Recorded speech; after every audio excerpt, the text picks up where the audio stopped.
मरने वाला व्यक्ति कभी झूठ नहीं बोलता। ऐसे भी पितामह असत्य भाषण नहीं करते। मृत्यु सैया पर पड़े हुए हैं, मृत्यु सैया पर पड़ा व्यक्ति कभी झूठ नहीं बोलता। जो कुछ बताना होता है सब बता देता। जीवन भर जो छिपाए रहता वो भी बता के चला जाता। बोले अब जा रहे हैं, वहां ये रखा है, वहां वो रखा है, ये चाबी है, ये ताला सब दे देता। पितामह ने कहा, ये समय सर्वधर्माणाम धर्मोधिकतमो मतः यद भक्त्या पुंडरीकाक्षमस्तवैरर्चे नर सदा। नर को, मनुष्य को चाहिए कि सबसे बड़ा धर्म भगवान के चरणों की भक्ति है। भगवान के चरणों की भक्ति करो, भगवान का नाम लो, भगवान का स्मरण करो, भगवान की लीलाओं को सुनो, भगवान का वर्णन करो। यही सबसे बड़ा धर्म है, इससे बड़ा कोई धर्म। ये धर्म।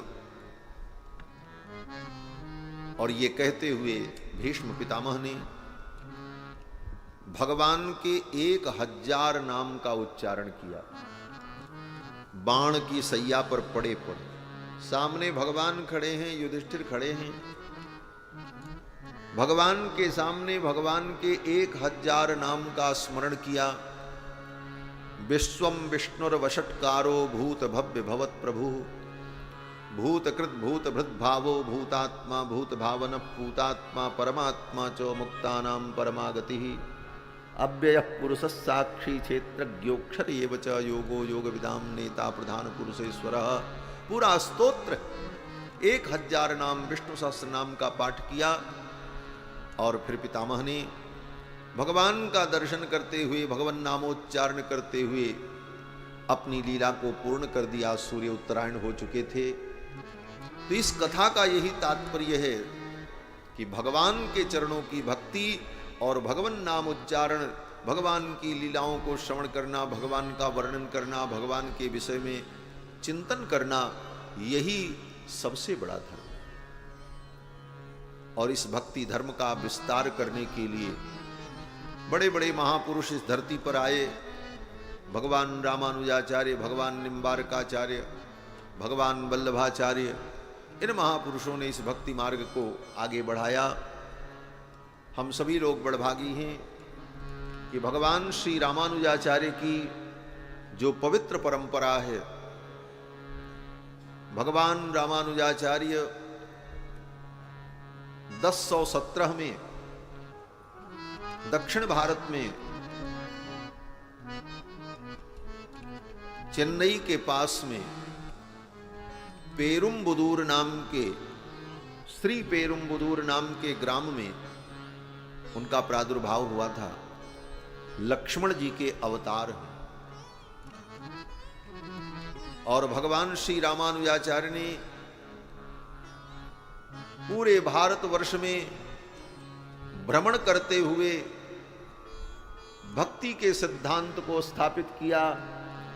श्रीरंगम से चलकर श्रीरंगम करिशैलमज्जनगिरिम शेषाद्रसिंहाचलम श्रीकूर्मं पुरुषोत्तमं च बदरी नारायणं नैमिषं श्रीमद्वारवती प्रयाग मथुरा अयोध्या गया पुष्करम शालग्राम निवासिनो विजयते रामानुजोयम मुनि। ऐसे भगवत्पाद श्री रामानुजाचार्य ने दक्षिण से चलकर इन सारे प्रांतों में भ्रमण करते हुए भक्ति के मार्ग की स्थापना की। और उन भगवान श्री रामानुजाचार्य की जो पवित्र परंपरा है, उस परंपरा में वरवर मुनीन्द्र स्वामी जी के 8 दिग्गज शिष्यों में एक शिष्य जो प्रतिवादि भयंकर स्वामी, उनकी पवित्र परंपरा में जो आचार्य उत्पन्न हुए, ऐसे महान आचार्य ने आपके श्रीमा में लक्ष्मण बाग जैसे पीठ की संस्थापना, जहां से पूरे विंध्य प्रांत में भक्ति का, श्री वैष्णव के सिद्धांत का विस्तार हुआ। तो यह भी आप लोगों के लिए बहुत बड़ा महत् सौभाग्य है कि ऐसे महान आचार्य की पवित्र परंपरा का ये केंद्र आपके इस विंध्य धरती पर शताब्दियों पूर्व स्थापित हुआ। और आज भी वहाँ के माध्यम से लोगों को भक्ति की और ज्ञान विज्ञान की प्रेरणा प्राप्त हो रही है। ये रामायण की कथा अनंत है, मैं कहाँ तक वर्णन करूँगा। लेकिन जो कुछ हम व्यासपीठ से आपको बता रहे हैं ये सब आपके काम लायक वस्तु हैं। रामायण में तो जो लिखा है एक क्रम से आप पढ़ोगे सब पता चल जाए, लेकिन ये सब बातें यत्र तत्र शास्त्रों में जो कही गई हैं उनका समन्वय क्या है, उनका सिद्धांत ऐक्य क्या है, यह सब ऐसे जब सत्संग में बैठ करके विचार किया जाता है तो बहुत सारी बातें स्पष्ट हो जाती हैं और भ्रम चला जाता है, भ्रम दूर हो जाता है। कल की कथा में आप सभी लोगों ने श्रवण किया कि महारानी कैकेयी ने कोप भवन में प्रवेश किया। महाराज दशरथ आए, महारानी कैकेयी की इस दशा को देखकर पूछा, महारानी क्या बात है, आप इतनी नाराज क्यों हो? कोप भवन में आने का ये प्रयोजन क्या है? आज तक कभी आप कोप भवन में नहीं आई, पहली बार। किसने आपका अपराध कर दिया?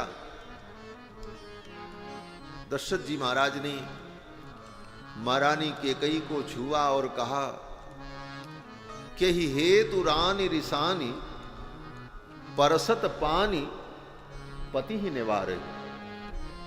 महारानी कैकेयी को छुआ और दशरथ जी ने कहा, महारानी क्यों नाराज हो? कि ही हेतु रानी रिसानी परसत पानी पति ही निवारे। महारानी कैकेयी ने महाराज दशरथ के हाथ को झटक दिया, कहा मत छुओ मुझे।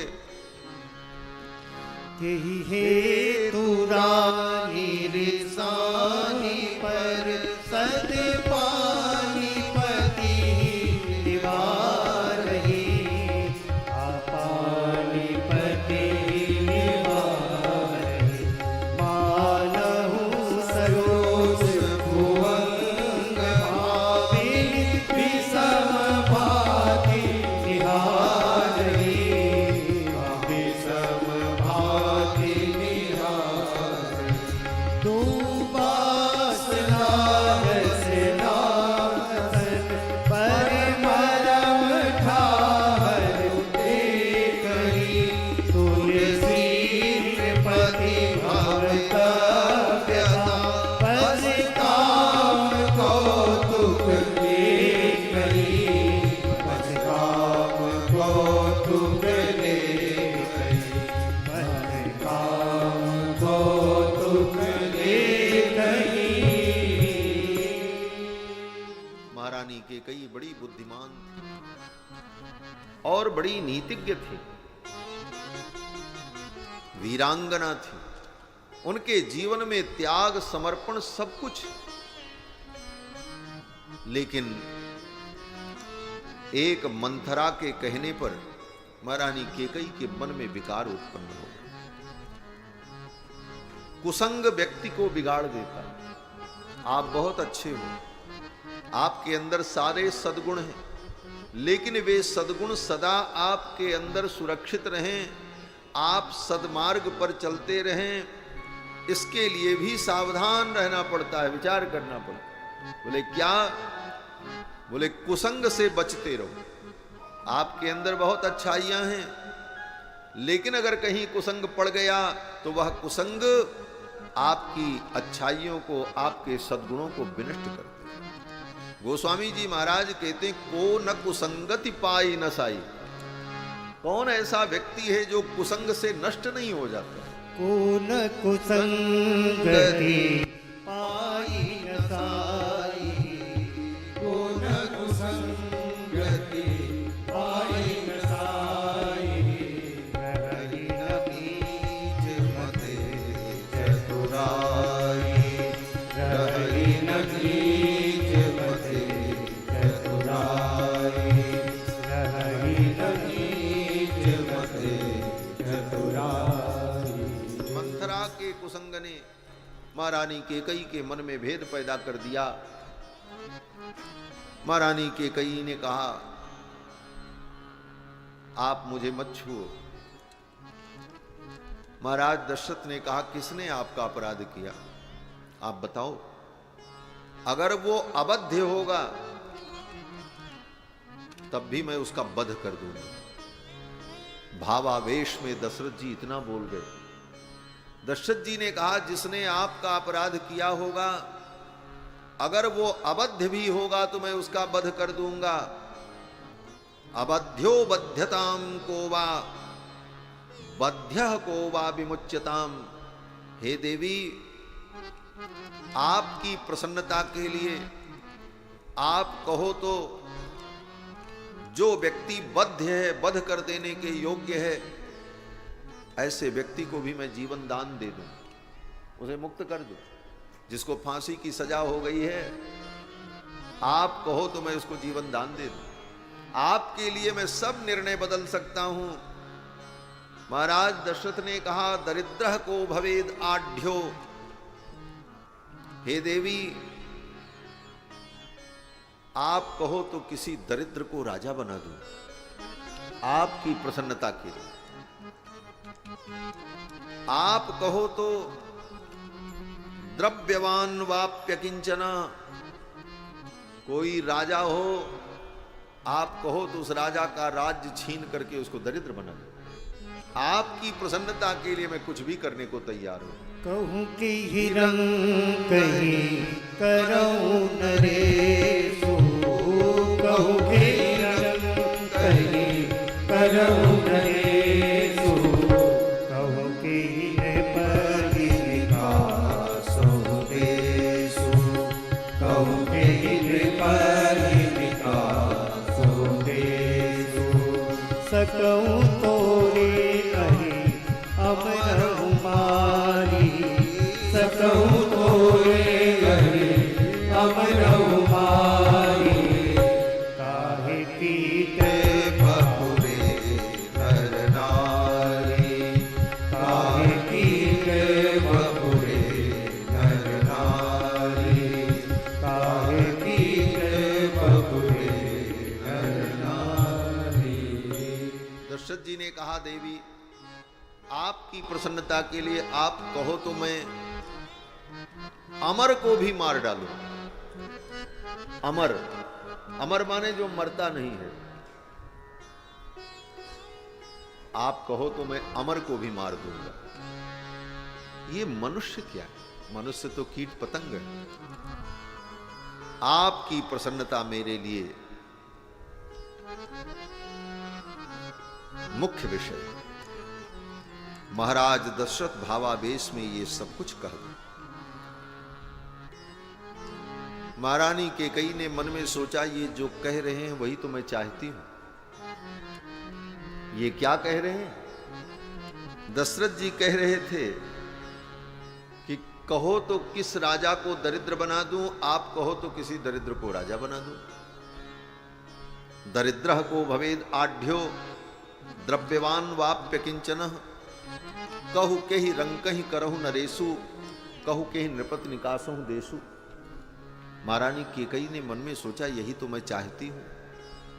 मेरा बेटा जो राजा नहीं है उसको राजा बना दें, और जिसको राजा बनाने जा रहे हैं उसको देश से निकाल दें, 14 वर्ष के लिए वन में भेज दें। यही तो मैं चाहती हूं। ये तो मेरे मन की बात कह। महारानी कैकेयी ने कहा, मैं क्या कहूं आपसे। आज तक 2 वरदान देने के लिए आपने कहा था, आज तक वो 2 वरदान भी मुझे नहीं मिले, और मैं आपसे क्या मांगू। महाराज दशरथ ने कहा, महारानी आपने कभी मांगा नहीं, और भोला स्वभाव होने के कारण मैं भूल गया। आपने मांगा होता और मैं आपका वरदान पूर्ण न करता, तब मेरा दोष होता। आपने मांगा नहीं और मुझे याद नहीं रहा, लेकिन कोई बात नहीं। उस वरदान में इतना विलंब हुआ तो मैं वचन देता हूं, 2 वरदान के बदले में आप 4 मांग लो, हम 4 देने को तैयार हैं। थाती राखी ना मांगे हुआ,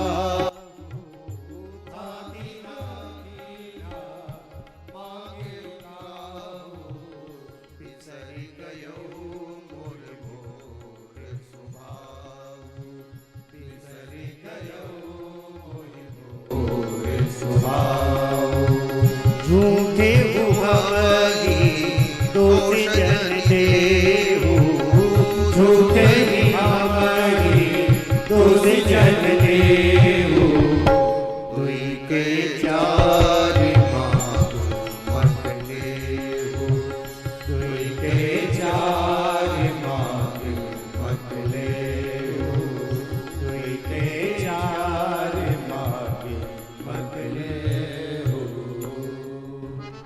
महाराज दशरथ ने कहा 2 के बदले में 4 वरदान आप मांगो। ये तो कहो कि भगवान की कृपा की महारानी कैकेयी ने 2 ही वरदान मांगे। कहीं कैकेयी जी अड़ जाती कि अभी अभी आपने कहा है 2 के बदले में 4 दूंगा, आप 4 वरदान दो, और न देते तो फिर वही धर्म संकट दशरथ जी के साथ। लेकिन ये तो ऐसी स्थिति थी कि महारानी कैकेयी ने 2 ही वरदान मांगा, लेकिन दशरथ जी ने तो अपने तरफ से कह दिया 4 मांग लो। अर्थात कभी भी भावावेश में बिना विचार किए किसी को कोई आश्वासन नहीं देना चाहिए।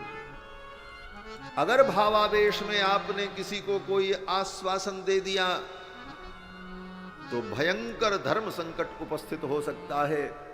इसलिए कभी भी भावावेश में किसी को इस प्रकार का आश्वासन नहीं देना चाहिए। महारानी कैकेयी ने कहा आपने 2 वरदान कहा था वो तो दिया नहीं, 4 मैं क्या मांगू। महाराज दशरथ ने कहा आप मांग लो जो आपकी इच्छा हो। महारानी कैकेयी ने कहा मैं मांगूंगी, अपने मन की बात कहूंगी, लेकिन जब आप अपने प्रिय पुत्र राम की शपथ खा लोगे कि मैं जो मांगूंगी आप दोगे, तब मैं अपने मन की बात कहूंगी।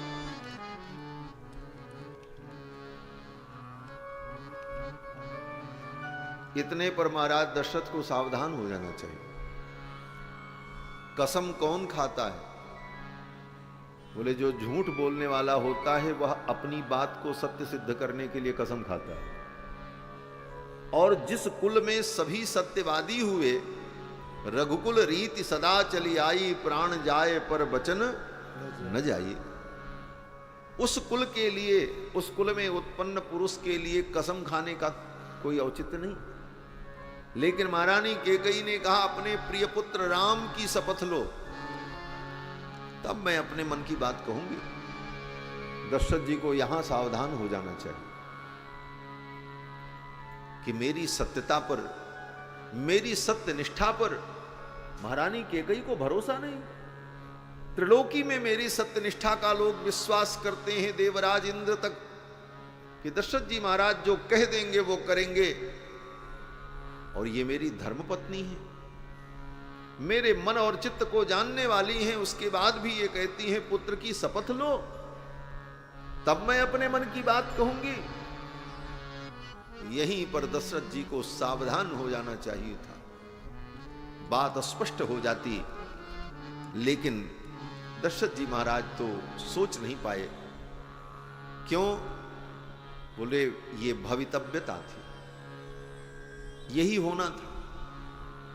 और भवितव्यता जो होती है वो हो करके रहती।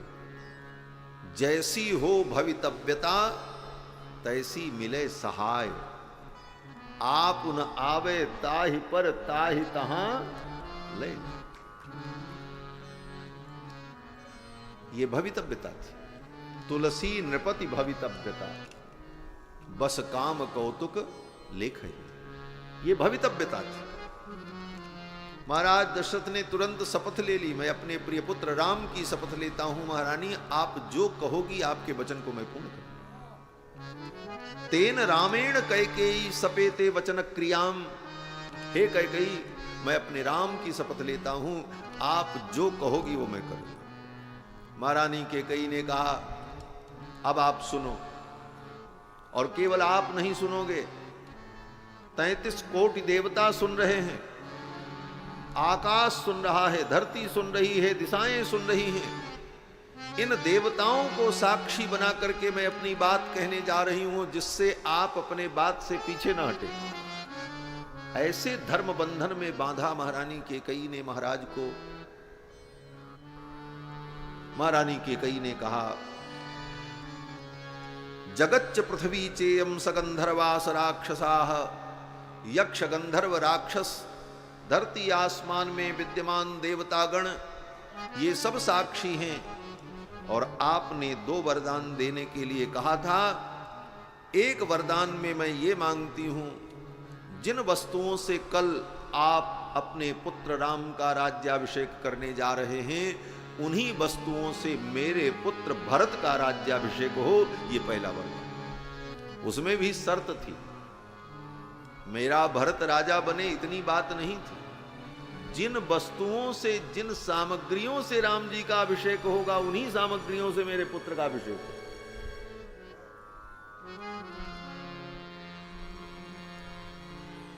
अर्थात जो राम के लिए आया है वो सब मेरे भरत के लिए प्रयुक्त है। कितनी कठोरता आ गई महारानी कैकेयी में, जैसे किसी बच्चे के लिए पिता कपड़ा खरीद करके लाए, वस्त्र खरीद करके लाए, और उस बच्चे की सौतेली मां कहे नहीं, ये कपड़ा ये नहीं पहनेगा, मेरा बेटा पहनेगा। कितना कठोर मां कैकेयी का हृदय हो गया। आचार्यों ने कहा, अहो धात्रा शिष्टम भवति हृदयम वज्र कठिनम। इतना भी कठोर हृदय होता है। महारानी कैकेयी ने कहा कि दूसरा वरदान ये चाहिए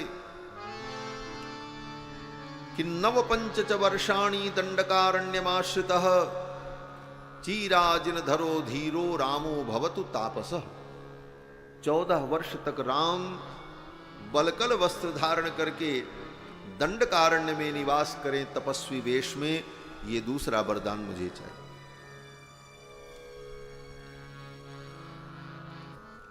एष में परमः कामो दत्त में व वरम वृणे। यही मेरी इच्छा है और यही वरदान मैं चाहती हूं। ये कह करके महारानी कैकेयी चुप हो गई। दशरथ जी महाराज ने कहा, दशरथ जी महाराज का तो मुंह सूख गया।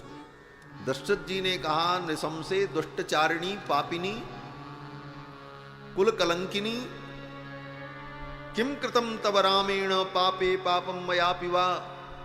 महाराज दशरथ ने कहा, अरे कुल कलंकिनी, मेरे राम ने और मैंने तुम्हारा क्या अपराध किया?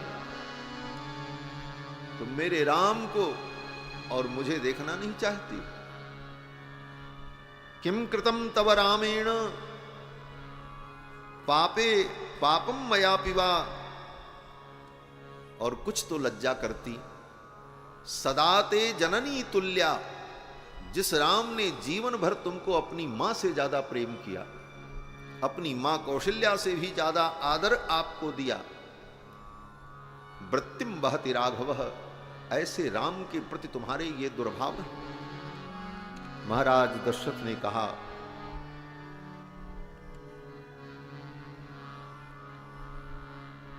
कि हे महारानी, ये सृष्टि सूर्य के बिना रह सकती है, पानी के बिना धान की खेती हो सकती है, लेकिन राम के बिना मेरा जीवन नहीं हो सकता। न तु रामम बिना देहे तिष्ठे तु मम जीवितम। राम के बिना तो मैं जीवित नहीं रहूंगा। इसलिए अगर मुझे जिंदा देखना चाहती हो तो तदलम त्यज्यतामेष निश्चय पाप निश्चय। अरे महारानी, आपने जो निश्चय किया है ये पाप है। इस पाप का त्याग कर दो, अपना ये निश्चय छोड़ दो, अन्यथा मैं जीवित नहीं रहूंगा और मेरे मर जाने पर तुम्हारा सुख समाप्त हो जाएगा, तुम वैधव्य को प्राप्त हो जाओगी। ये सब राम जी, दशरथ जी महाराज ने कहा। लेकिन महारानी कैकेयी अपने वचन से पीछे नहीं हटी। दशरथ जी महाराज ने इस परिस्थिति में भी भगवान श्री राम के गुणों का चिंतन किया। उस कक्ष में जहां पर महारानी कैकेयी सिंघनी के समान बैठी हैं, क्रोध मुद्रा में, दशरथ जी महाराज कांप रहे हैं, धर्म संकट में पड़े हुए हैं। वह स्थिति थी जैसे किसी सिंघनी के सामने एक मृग वृद्ध मृग एक सिंघनी के सामने जिस प्रकार निरीह असहाय बन करके पड़ा हो, उसी प्रकार दशरथ जी कांप रहे थे। लेकिन इस दशा में भी अपने प्रिय पुत्र राम के गुणों का चिंतन करते हैं दशरथ जी। कथा में कल मैंने निवेदन किया था कि भगवान के गुणों का अनुसंधान ही वस्तुतः भक्ति है और ज्ञान है। भक्ति और ज्ञान क्या है? बोले भगवान के गुणों का अनुसंधान। दशरथ जी महाराज कहते हैं, मेरा राम सत्येन लोकान जयति, मेरे राम ने अपने सत्य के द्वारा समस्त लोकों को जीत लिया है। सत्य में बड़ा बल होता है। आपके जीवन में अगर सत्य है और सत्य का आचरण है तो आपको कोई इस धरती पर पराजित नहीं कर सकता। सत्य का बल सर्वोपरि बल। दशरथ जी कहते हैं, मेरे राम ने अपने सत्य के बल पर सबको जीत लिया। सत्येन लोकान जयति, धरती के सभी ब्राह्मणों को जीत लिया मेरे राम ने। कैसे जीत लिया? ब्राह्मणों से लड़ाई लड़ी, उनसे युद्ध करके जीता? कहते नहीं, ब्राह्मण को युद्ध करके लड़ाई करके नहीं जीता जाता। ब्राह्मण को जीतने का तरीका क्या है? दशरथ जी कहते, मेरे राम ने उन ब्राह्मणों को इतना दान किया, इतनी दक्षिणा दी कि वे ब्राह्मण राम जी के वश में हो गए। राम जी ने अपनी उदारता के द्वारा, दान के द्वारा, सम्मान के द्वारा उन ब्राह्मणों को भी अपने वश में कर लिया। ब्राह्मण को जीतने का यही तरीका। ब्राह्मण को सम्मान मिले, दान मिले, तो वो ब्राह्मण आपके वश में हो जाए। राम जी ने ब्राह्मणों को द्विजान दानेन राघवः, राम जी ने अपने गुरुजनों को भी अपने वश में कर लिया। बोले गुरुजनों को कैसे वश में किया जाता है? दशरथ जी कहते, मेरे राम ने गुरून् शुश्रूषया वीरो धनुषा युधि सात्रवान, राम जी ने अपने गुरुजनों को अपनी सेवा के द्वारा अपने वश में कर लिया। गुरु को भी वश में किया जाता है, लेकिन गुरु को वश में करने का तरीका क्या है? बोले तंत्र मंत्र चतुराई और जंतर मंत्र से गुरु को वश में नहीं किया जाता। शुश्रूषया, उनकी इच्छा के अनुकूल उनकी सेवा करो, तुम्हारे वशीभूत हो जाएंगे। तुम जो चाहोगे वही वो करेंगे। तुम जो चाहो उनसे करवा लो, वो तुम्हारे वश में हो जाए। लेकिन सेवा, राम जी ने अपनी सेवा के द्वारा अपने गुरुजनों को अपने वश में कर लिया और अपने शस्त्र के द्वारा, अस्त्र के द्वारा अपने शत्रुओं को राम जी ने अपने वश में कर लिया। ऐसे राम ने तुम्हारा क्या बिगाड़ा? हे महारानी, अंजलिम कूर्मि कैकेयी पादौ चापिस प्रशामिते। दशरथ जी ने कहा, देवी मैं तुमको प्रणाम करता हूं, तुम्हारा चरण छूता हूं। चक्रवर्ती सम्राट महाराज दशरथ, जिनके चरणों में बड़े बड़े राजा अपना किरीट मुकुट झुका देते थे, वो दशरथ महाराज आज केकई के सामने किम कर्तव्य विमूढ़ होकर हाथ जोड़ करके प्रणाम करते, कहते, देवी मैं तुम्हारा चरण छूता, मेरी बात मान लो, अपने वचन को वापस ले लो। शरणम भव रामस्य मां धर्मो मामिह स्पृशेत। शरणम भव रामस्य, मेरे राम की रक्षक बन जाओ। और ऐसा मत करो कि अधर्म मेरा स्पर्श करे, मैं अधर्म से बच जाऊं, मुझे अधर्म से बचा लो। लेकिन महारानी केकई को दया नहीं। महारानी केकई अडिग रही। महारानी केकई ने कहा, महाराज ये नाटक बंद करिए, यही सब करना था तो आपने वचन क्यों दिया? ठीक है, आप वरदान नहीं दे सकते तो जाइए, लेकिन इसका परिणाम आप जान लीजिए। क्या परिणाम होगा? बोले महारानी केकई ने कहा अहम हि विषमद्यैव पीत्वा बहुत वाग्रतः पश्यतस्ते मरिष्यामि। अभी अभी आपके सामने ये विष देखो रखा हुआ है, पहले से ही कटोरे में रख रखा था विष। महारानी कैकेयी ने कहा अहम ही विषमद्यैव पीत्वा बहुत वाग्रतः पश्यतस्ते मरिष्यामि।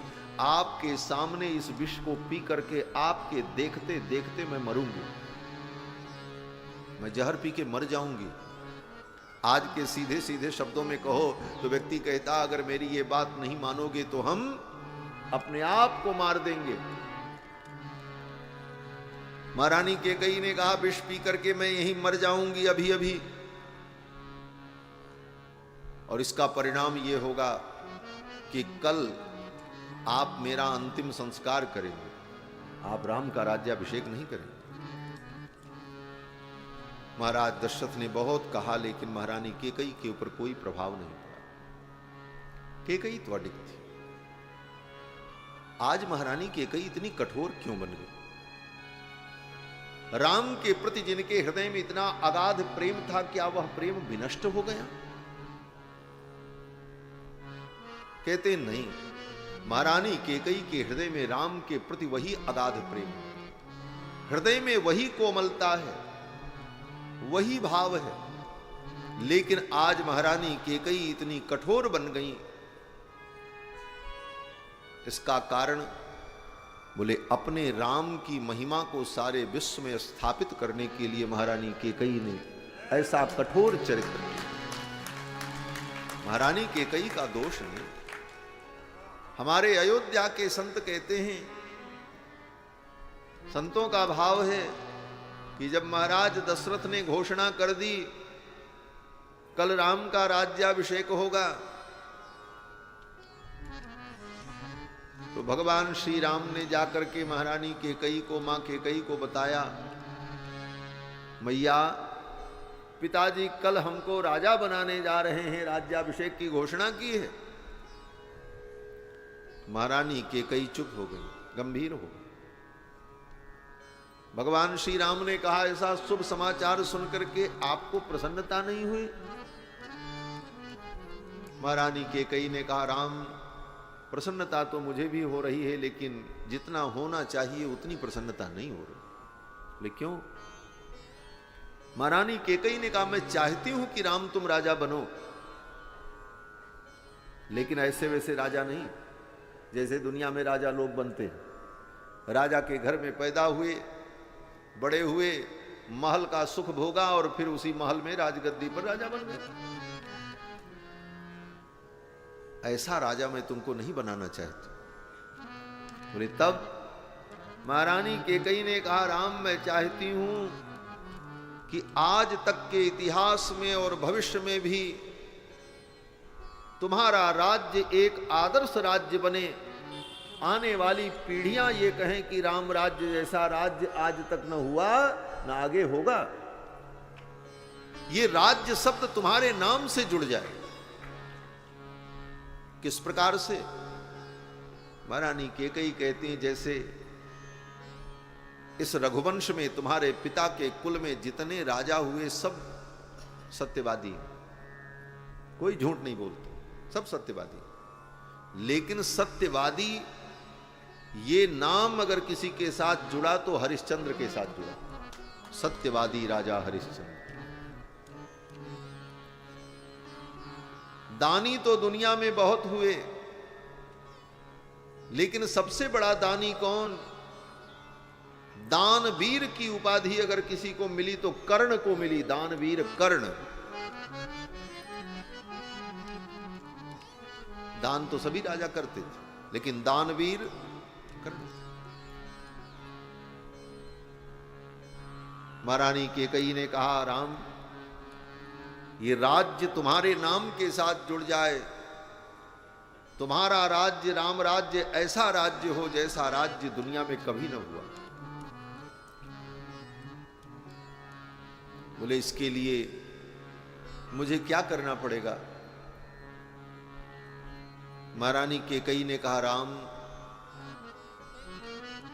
जब तक तुम अपने प्रजा के दुख को समझोगे नहीं, प्रजा के दुख को स्वयं जाकर के देखोगे नहीं, अनुभव नहीं करोगे, तब तक तुम अपने प्रजा की वेदना को नहीं समझ सकते। प्रजा की वेदना को समझने के लिए उसके दुख को देखना होगा, और उनके दुख को दूर करने के बाद, प्रजा को सुखी करने के बाद जब तुम सिंहासन पर बैठोगे तो तुम्हारा राज्य सर्वोत्तम राज्य है। ये मैं चाहता हूं।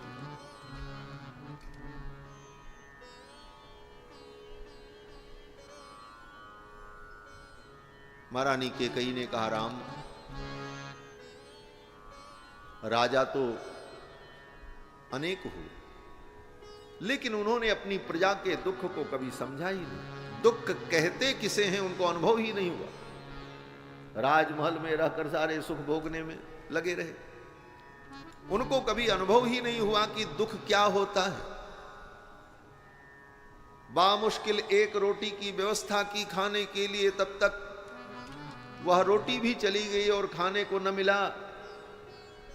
प्राण पर संकट आ गए, ऐसे दुख में भी जो जीवन धारण करने वाली प्रजा है उसका कितना दुख है, इस दुख को समझना राजा का धर्म है। तो तुम्हारे लिए प्रजा का दुख, प्रजा का कल्याण तुम्हारे लिए प्रधान विषय बन जाए, तब तुम्हारा राज्य सर्वोत्तम राज्य हो। देखो, इतिहास में वर्णन है, गंगा को इस धरती पर लाने के लिए भगीरथ के पिता ने भी तप किया, उनके पितामह ने भी तप किया,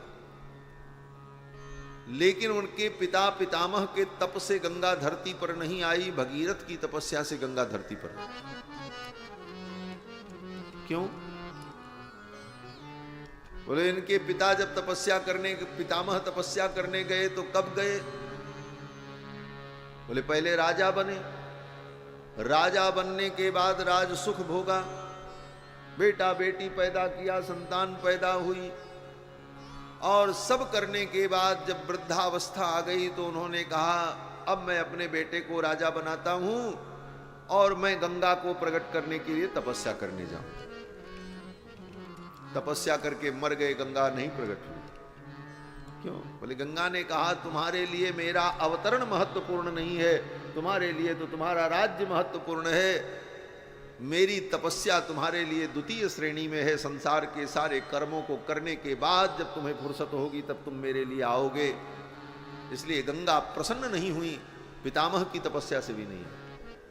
महाराज भगीरथ के पिता ने भी वही किया, जीवन भर राज्य किया, राज सुख भोगा, और जब वृद्धावस्था आई तो अपना राज्य भगीरथ को दिया और तपस्या करने चले। लेकिन महाराज भगीरथ को जब मंत्रियों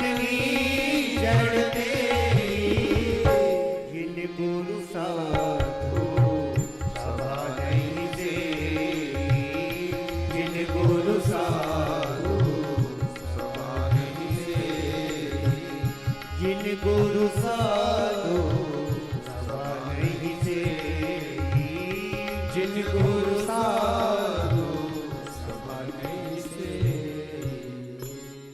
भगवान श्री राम कहते हैं, दोष दें जननी जड़ के।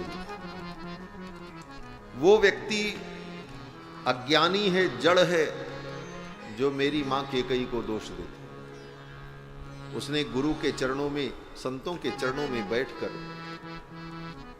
कभी समय नहीं बिताया। यहां तक कि भगवान श्री राम मां कैकेयी की निंदा सुन नहीं सकते।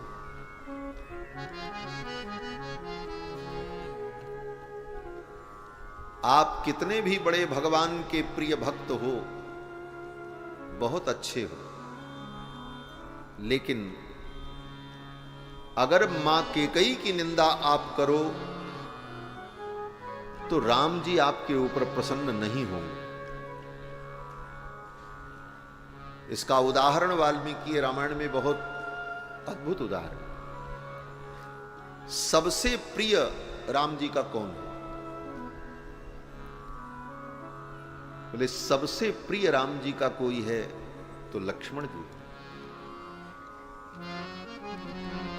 स्वयं भगवान श्री राम कहते हैं, द्वितीयम मेंतरात्मानम, लक्ष्मण तुम मेरी दूसरी आत्मा हो।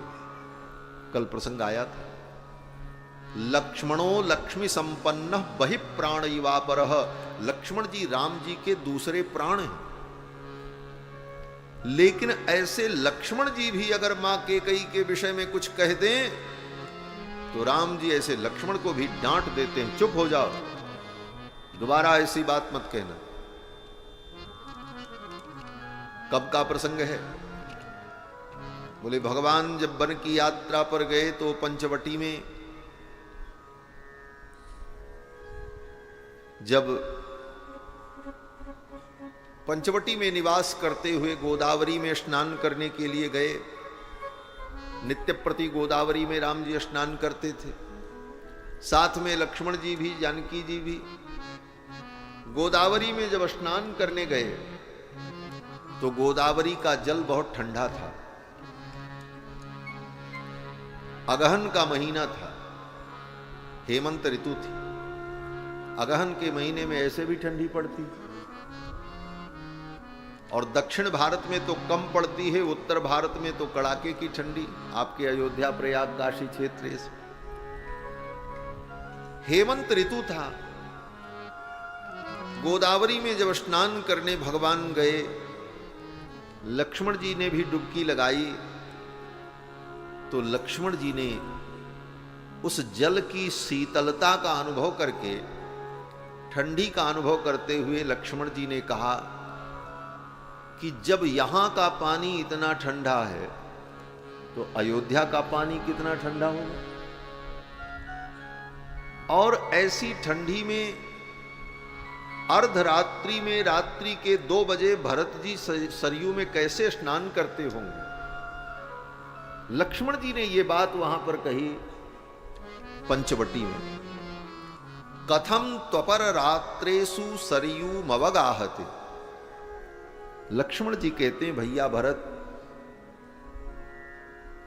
अर्धरात्रि में सरयू में कैसे स्नान करते होंगे इतनी ठंडी में, जब हम लोगों को यहां इतनी ठंडी लग रही है दक्षिण देश में, तो अयोध्या में तो बहुत ठंडी।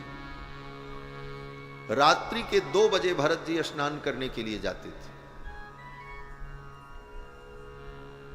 लोग ब्रह्म मुहूर्त में जाते थे, सवेरे 5 बजे 4 बजे, लेकिन भरत जी रात्रि के 2 बजे सरयू स्नान करने जाते। वाल्मीकि रामायण का यह प्रमाण है। अपर रात्रि में ही भरत जी स्नान करने जाते।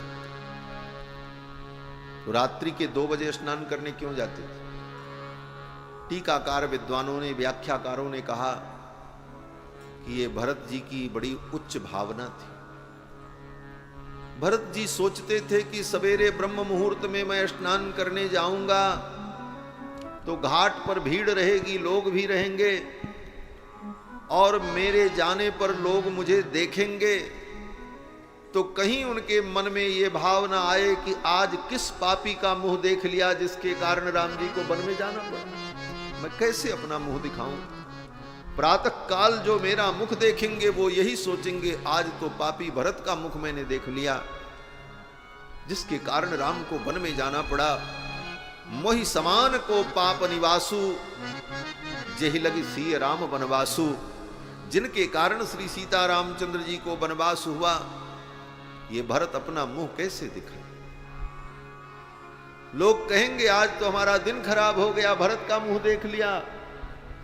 इस ग्लानि के कारण, इस दुख के कारण भरत जी रात्रि में 2 बजे ही जाते थे, जब घाट खाली, लोग अपने घर में सो रहे हैं, सन्नाटा पसरा होता, और भरत जी चुपचाप दबे पांव जाकर के सरयू में स्नान करके चले आते। कथम त्वपर रात्रेषु सरयू मवगाहते। लक्ष्मण जी कहते हैं, भैया भरत अर्धरात्रि में कैसे सरयू में स्नान करते। पद्मपत्रे क्षणश्यामः श्रीमान निरुदरो महान। भैया भरत बड़े महान है, बड़ा तप है उनके जीवन में। लक्ष्मण जी ने कहा कैसे स्नान करते हो। अब समाधान तो यहां पर नहीं दिया कि भरत जी कैसे स्नान करते होंगे, लेकिन विद्वानों का भाव है कि इसका समाधान यह है कि भरत जी के हृदय में राम के वियोग की ऐसी अग्नि धधकती रहती थी, आंखों से अश्रुपात होता रहता था।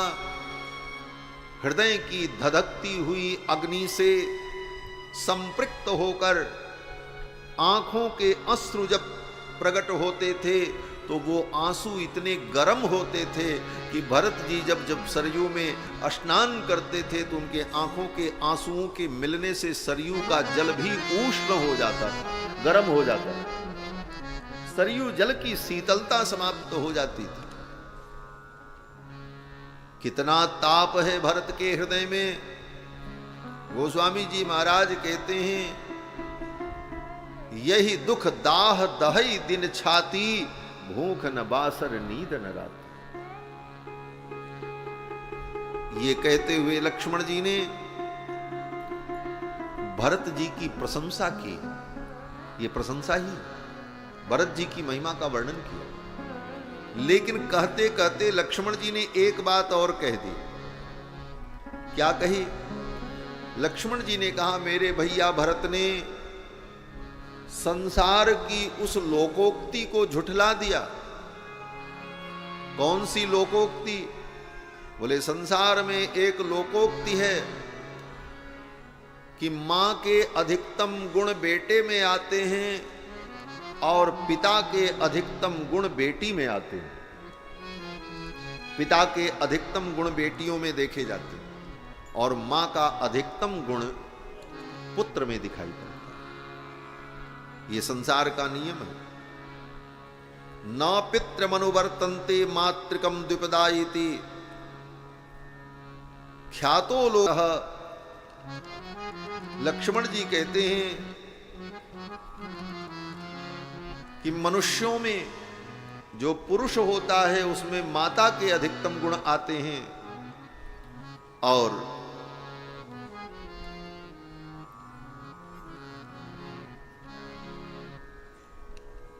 बेटी में पिता के गुण आते हैं।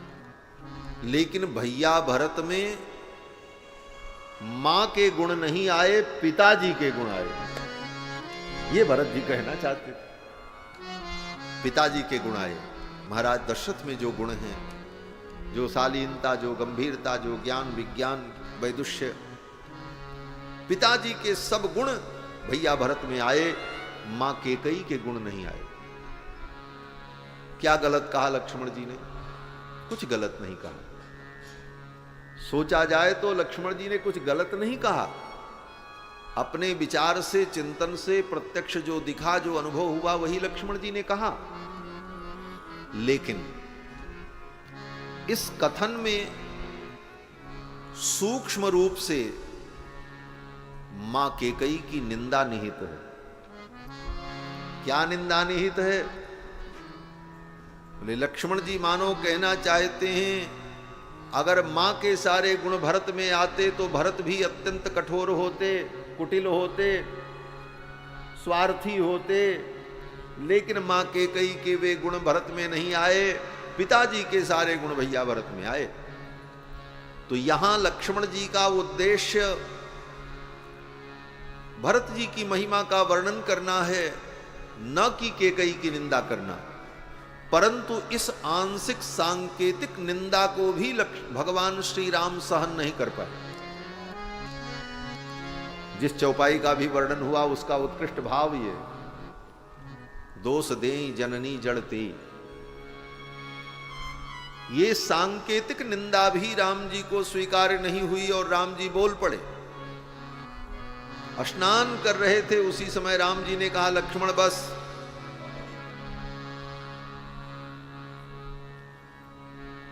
नतेम्बा मध्यमा तात गर्हितव्या कदाचन। हे लक्ष्मण, तुम मेरी मध्यमांबा की निंदा मत करो। राम जी कहते हैं वो मेरी मध्यमांबा है।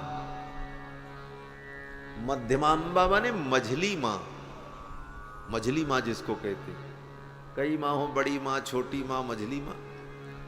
राम जी कहते हैं कि नतेम्बा मध्यमा तात, हे तात, हे लक्ष्मण, मेरी मध्यमा अंबा का तुम दोष मत देखो।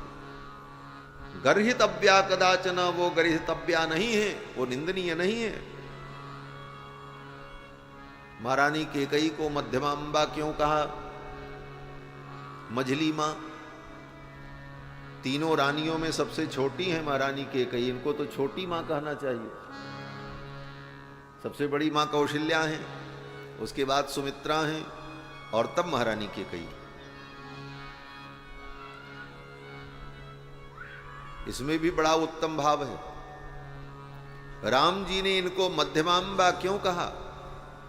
बोले राम जी केवल दशरथ जी की उन 3 रानियों को ही अपनी मां मानते हो, ऐसा नहीं।